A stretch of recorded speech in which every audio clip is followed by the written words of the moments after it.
नमस्कार दोस्तों, देखिए आज हम रेक्टेंगल इसके डायगोनल्स के बारे में पढ़ेंगे।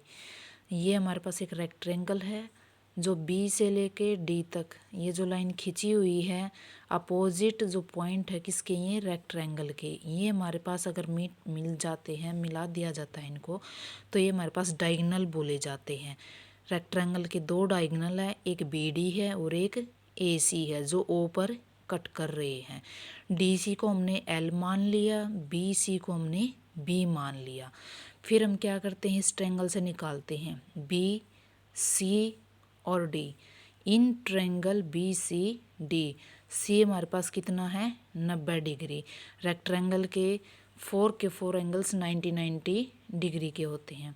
डी सी बेस हो गया। अगर हम इस ट्रायंगल को देखते हैं, ये एक राइट एंगल ट्रायंगल है क्योंकि 90 डिग्री किस में होता है, राइट एंगल ट्रायंगल के अंदर होता है।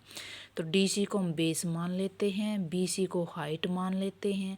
बी डी क्या है, डायगोनल ऑफ रेक्टेंगल, जिसको हमें फाइंड आउट भी करना है। यहाँ से हमारा फॉर्मूला बनता है। रेक्टेंगल के अंदर हमने क्या पढ़ी है, पाइथागोरस थ्योरम पढ़ी है। पाइथागोरस थ्योरम है, हमें वो क्या बताती है, एच का स्क्वायर इज इक्वल में है बी का स्क्वायर प्लस में है पी का स्क्वायर।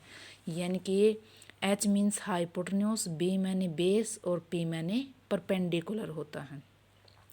इसको निकालने के लिए जो हाइट है यानी कि हाइपोटेन्यूज है, उसकी जगह यहाँ पर कौन काम कर रहा है, बी डी काम कर रहा है।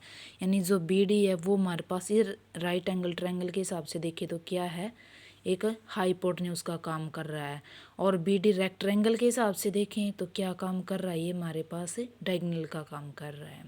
तो इसको निकालने के लिए एल स्क्वायर प्लस में है बी स्क्वायर, क्योंकि जो बेस था बेस की जगह हमने एल को रख दिया, जो परपेंडिकुलर है उसकी जगह हमने बी को रख दिया।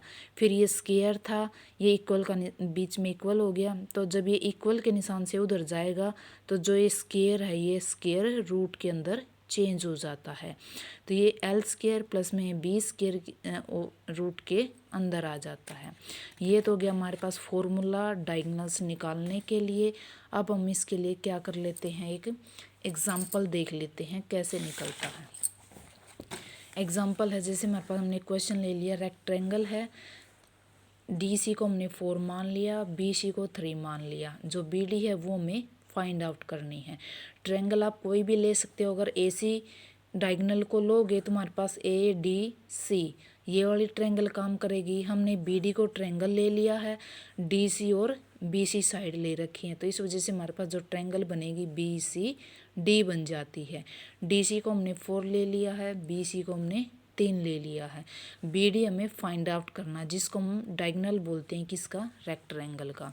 तो बी डी का square is equal B C का स्क्वायर प्लस में है डी सी का स्क्वायर। यही हमने अभी तक पढ़ा है। जो फॉर्मूला बनाया था हमने अभी पीछे, उसके अंदर क्या था, पाइथागोरस प्रमेय लगाई थी कि बेस का स्क्वायर करते हैं, परपेंडिकुलर का स्क्वायर करते हैं और दोनों की एडिशन कर देते हैं। तो बी सी की जगह हमने क्या रख दिया, 3 रख दिया। फिर हमने क्या लिया, डी सी की जगह हमने क्या रखा, 4 रखा।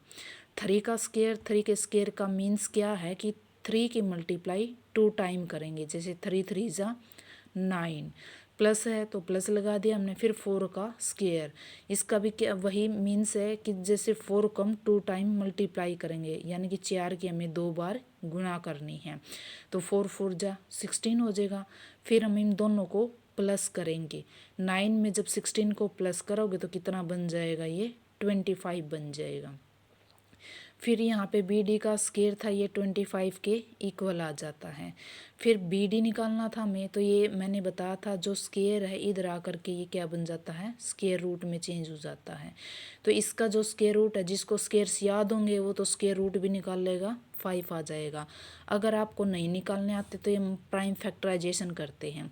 जैसे 25 को किस से डिवाइड हो रहा है, वो 5 से डिवाइड हो रहा है, तो 5 से जब हम उसको डिवाइड करेंगे तो 5 5 जा 25 आ जाता है। यानी हमें क्या करना है, पूरे पूरे पेयर्स बनाने हैं। और 5 को फिर से अगर डिवाइड करोगे तो ये किस पे जा रहा है, 5 पे जा रहा है, तो यहाँ पे कितना आ जाएगा 1 आ जाएगा। तो 5 दो दो के हमें क्या करना है, इसमें पेयर बनाने हैं। तो 5 2 टाइम होता है, एक पेयर इसका बन जाता है। अगर इसमें 1 लिखोगे मल्टीप्लाई में, तो 1 को जितनी बार मल्टीप्लाई करोगे वो 1 ही देता है। तो पेयर में से एक को हम उठा लेते हैं। तो यहाँ पे हमने एक 5 को लिख दिया। तो 5 25 का स्क्वायर क्या बन गया हमारे पास 5 बन गया। Thank you.